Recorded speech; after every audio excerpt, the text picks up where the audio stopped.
idea held by generations of citizens. Victory, hope. And individually, collectively, do the best we can. This is your victory. Why do you, as the leader of a nation of 700 million people, accept an invitation to come visit a small nation of 4 million at the outskirts of the world? Well, I don't think any nation is at the outskirts, because after all, it's a round world. But we are all neighbors, small or big, and I think we would like Norway to know more about India. We already have good collaboration with your country, but news about India is very scarce and not always balanced. And as you know, we believe that all nations should get to know one another better and cooperate more to try and solve problems. Most problems today are global problems, whether they happen to take place in India or anywhere else. The relations between Norway and India has always been good, as far as I know, but not very extensive. Should this relationship be given some concrete content? Well, we would like to. I don't know what is possible. You probably are aware of the details of the collaboration we already have with fisheries and so on. Humankind is balancing on the brink of the collapse of the world economic system and annihilation through nuclear war. Should these tragedies occur, can any one of us, large, small, rich or poor, from north or south, west or east, hope to escape? As now the leader of an online movement, are you considering any concrete initiatives to get to that goal, which is a goal of all people, but very few seems to be doing something about it? It's a goal which I think we must pursue. We must continue to pursue even if we don't seem to succeed. At the non-alignment conference, this was one of our major objectives, and it was one thing about which there was no argument. Everybody felt that we should first have a nuclear disarmament. That is, the nuclear powers should decide never to use nuclear weapons, to stop stockpiling. And are any concrete initiatives being considered? Well, except that we appeal to them, and I don't think we can do very much more at this stage, but I think if public opinion grows, that does have some effect. All this talk about disarmament, including in the non-aligned movement, does not prohibit the fact that you are in a certain arms race with Pakistan. Well, if we could avoid war, we certainly are very much for peace, and we have never invaded or threatened another country. But unfortunately, we ourselves have faced aggression 5 or 6 times. And with that experience, we have to be ready to defend our frontiers and our people. But, we spend very little compared to the size of our country or population or the length of our land and sea borders. We spend very little on defense. And when Pakistan suddenly jumps a decade ahead of us, we have to try to make up at least a portion of that. They jump a decade ahead. Are you referring to nuclear arms? Well, no, ordinary arms, the conventional arms, although there's much talk of their going in for the nuclear, which they have so far denied. We of the developing world have no margin of safety. We shall be the first and the worst sufferers in any economic breakdown. In this interdependent world, where you cannot stir a flower without troubling a star, even the most affluent are not immune to such disturbances. Only with coexistence can there be any existence. At the non-aligned summit, one of the important aspects was the North-South dialogue, where the conference more or less said it's dead or a non-starter. What can you do in order to get it started? Well, several initiatives have been taken, Cancun and so on. It's true, nothing much has come out of it. But I think that more and more countries in Europe are realizing that it must come about in some form or another. That is why we have said that while, we are for what are called global negotiations, but we could have it in two phases and start off with certain things which are of more immediate concern. And that is why we have suggested a conference on money and finance, for instance. What do you think are the prospects for that? It doesn't seem to have been very much of positive reaction from the Western countries. Well, it hasn't been opposed, so far as I know. By the way, if I may go back on the nuclear question, I'd like to make it very clear that we ourselves have no nuclear bombs or anything, and we don't propose to make any.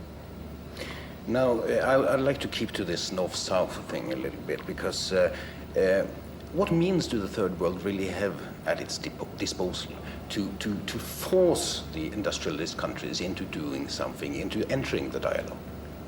If we were more united, I think we could do a great deal. The industrialized countries need our markets, they need our raw materials. At the moment, their policy is rather two-faced. On the one hand, they say, well, we must have freer trade. They put up barriers.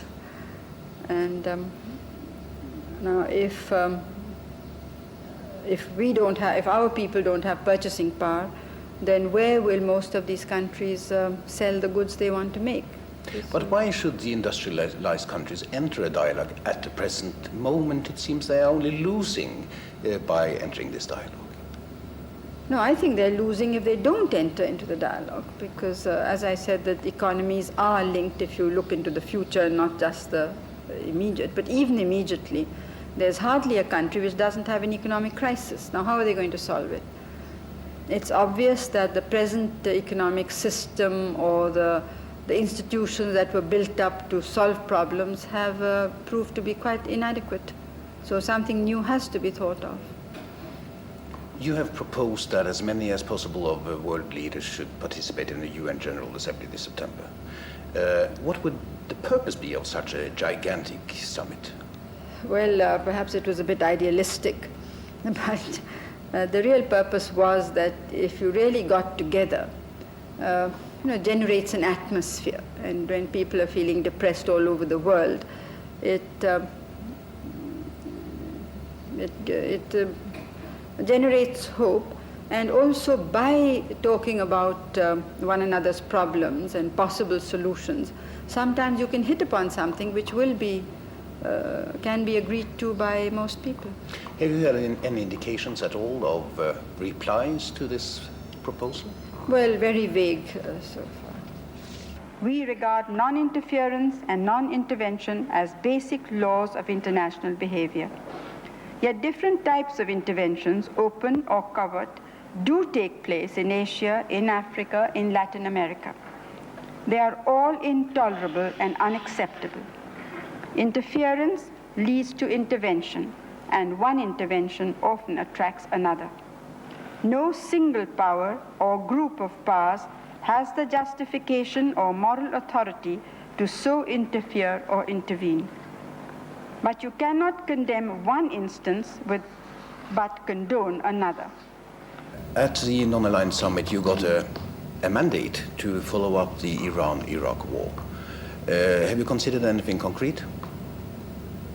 Well, I don't know what you mean. You see, in this world, very few things are black and white. Most things are somewhere in the middle.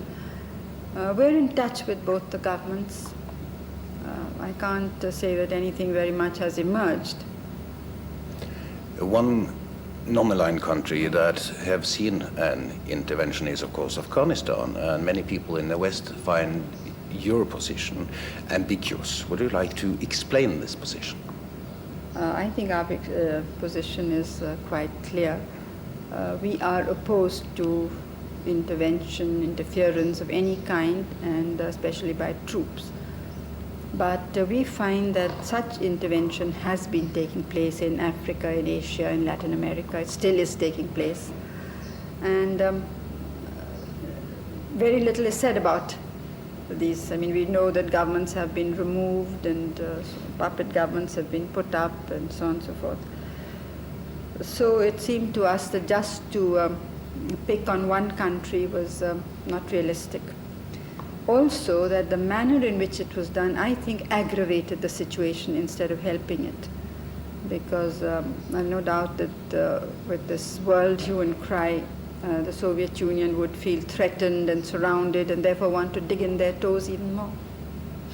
The same applies to a certain extent to Cambodia, where your government is supporting the Heng Samrin government installed by Vietnamese intervention. Does this amount to a certain, what you might call, anti-American, anti-Western bias in your foreign policy? Not at all. Now, our sympathies have been with Vietnam as they are with any country that is ruled by foreigners. The Vietnamese fought very bravely against the French, and soon after that my father and I visited Vietnam. And immediately afterwards the Americans got involved. What for? I mean, they had no business being there. So there we were against American intervention.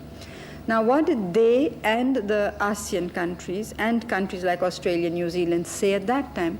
They said, we are fighting here to save India from China. So our reply was, well, we'll deal with that question when it comes to us. I mean, you needn't do this. Now, we are supporting the Heng Samrin government because we think it has the support of the people of the land. And also what we have learned of the Pol Pot regime is really too horrible for words. And journalists who've gone from the Western world as well as from India and other countries, and they were not at all communists or supporters of the Vietnamese necessarily. They've come back with the most ghastly pictures, you know. Well, we can't possibly support the Pol Pot regime. Initially, many of the Western countries supported Pol Pot. Then when we talked to them, they said, no, we don't support Pol Pot, but we also cannot support Heng Samrin. But now they're supporting the coalition, which has Pol Pot as one of its components. So we find this very difficult to understand. We went yesterday to the reception when you were receiving people outside your house, and we saw people handing requests to you. What is happening with these requests? Well, all of them are not requests. Some are problems, personal problems with which we can do very little. I mean, they even are domestic problems. Some are political matters, either they're complaints or there's in support of somebody. As it happened yesterday, it was more in support of particular individuals rather than against. But sometimes they're against people. One very large group, I don't know whether you stayed to the end, some of their houses have been destroyed, hutments. So they came to complain about that. Now that is a problem because as soon as you try and settle one lot of such squatters and you give them land and house, some kind of housing loans and so on, another lot comes and squats on land which is not theirs, and this cannot be there's no solution or end to it. So sometimes they just have to be discouraged. The Sikhs of Punjab have also been demanding greater autonomy. These various movements in different parts of the country, would you say these are centrifugal forces within the Indian society, threatening it even? Well, in a country of our size and diversity, these are all phases of development, and sometimes they get worse when the economic situation is worse. Now we've had very bad drought and so on. But in the Punjab, it's not the Sikhs, it's one political party, the Akalis. And now, when I was out of power, the Akalis were in the central government as well as in the state government for 3 years. Now, if they felt so strongly about these matters, they could easily have done it because the same people were there. But they didn't raise it at all.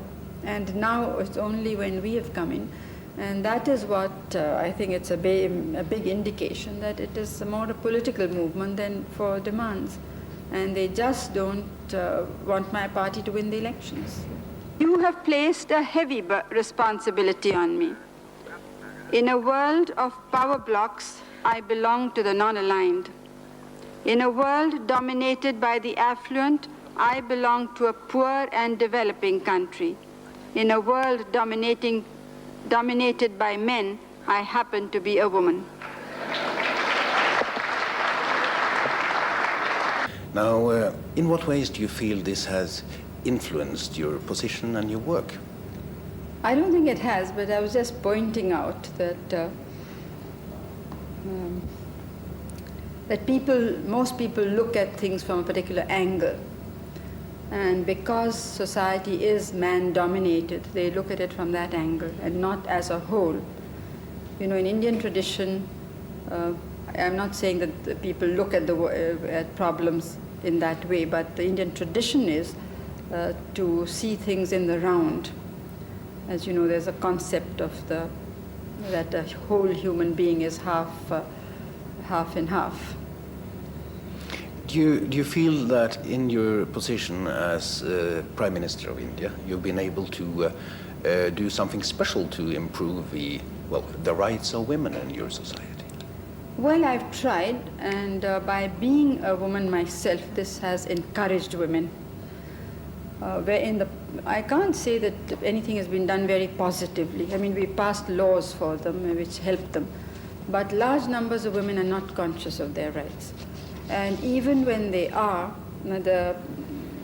because of the economic situation, sometimes it doesn't work out. For instance, we have a law about minimum wage. Now, as soon as it was passed, a lot of people just dismissed the women workers and said, we're not prepared to give you, equal wages, I meant. And the same with minimum wages they do, of course. Now, if the person is desperate for a job, she will say, well, all right, I'll take less, but you employ me. So this is how they go around. But I think that this, as the economy improves, this situation will improve. More and more women are coming into public life. There was a small news item some time ago that you got angry when you were referred to this saying that you were the only man in the Indian government. Is that true? Well, I consider it an insult. And you do consider it an insult? I think so. Why should I be considered a man when I'm not? At the moment, I would say, as a foreigner, that it seems that the Indian political system is under a certain strain, and that it's only your preeminent position that more or less holds it together. Maybe that's an oversimplification. But what do you see as a future of the Indian political system? Well, I think Indians are very resilient people and basically sound. So and we've been through such vicissitudes in our long history that we have our ups and downs, but I think we find our feet. And I think that whatever happens, people will emerge stronger. You can't avoid crises or obstacles or troubles, but the thing is, how do you use them? And if you can use them to be stronger as a society, I think that is what is important. Of course, there are lots of rumors that your other son, Rajiv, is being groomed to take over. Is he? No. Firstly, I would not really like, I wouldn't want any of my sons to have the sort of life that I've had. It's much too hard. And secondly, in our system, what difference can grooming make? I mean, if you say grooming, that certain training, but even that there's no obvious training. It's if anybody learns by example. For instance, my father never really told me do this or do that, but I do think that I learned a lot from him, even though I was not very much with him. And I think that I've passed on a great deal to my sons. But in the system, it depends on the person himself or herself, because firstly the party has to win, and then the party has to decide who, not only the party, but the country as a whole has to decide who they think can represent what they want. At the very end, we've been talking about different political issues and even a little bit private ones. As the leader of the second most populous nation of the world, where would you say we are all going? What is in the immediate future for us? Well, the immediate future does look dark, I must admit, although I'm an optimist and I'm sure we'll get out of it. But I think it will get darker before there's any light.